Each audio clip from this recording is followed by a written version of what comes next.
बीड जिल्ह्यामध्ये रेती माफिया, राख माफिया, गुटखा माफिया, मटका माफिया आणि ही खंडणीखोर सर्व टोळी जमवायचं काम कुणी केलं? या काय पियात सुरेशांना सांगतात नाव काहीतरी, महाराष्ट्रातल्या सरकारला जोपर्यंत या मारेकऱ्यांना फाशी द्यायची सद्बुद्धी येत नाही तोपर्यंत आमचे मोर्चे चालूच राहणार.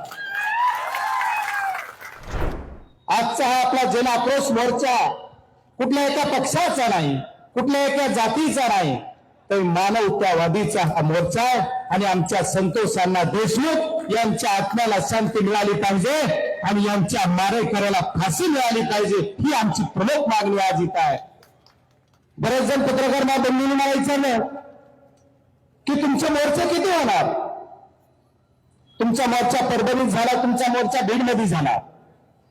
पण मी सर्व मीडियाच्या सर्व चॅनलच्या प्रतिनिधींनी मला विचारलं, त्यांना मी आश्वासित करू इच्छितो, महाराष्ट्रातल्या सरकारला जोपर्यंत या मारेकऱ्यांना फाशी द्यायची सद्बुद्धी येत नाही तोपर्यंत आमचे मोर्चे चालूच राहणार.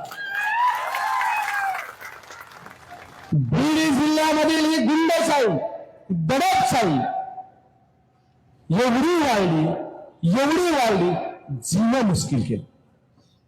निवडणुकीपुरती दादागिरी राहील नाही, ही दादागिरी आमच्या सर्वसाधारण घराण्यातल्या मुली बाळांनी, आमच्या गोरगरिबातल्या सर्व समाज बांधवांना बाहेर निघणं सुद्धा मुश्किल करून टाकायचं काम या गुंडगिरीनं दादागिरीने केलं. बीड जिल्ह्यामध्ये रेती माफिया, राख माफिया, गुटखा माफिया, मटका माफिया आणि ही खंडणीखोर सर्व टोळी जमवायचं काम कुणी केलं?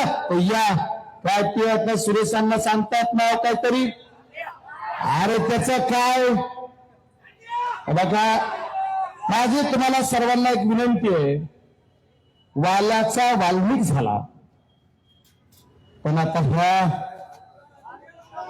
ह्याचा काय झाला तुम्हीच बघा.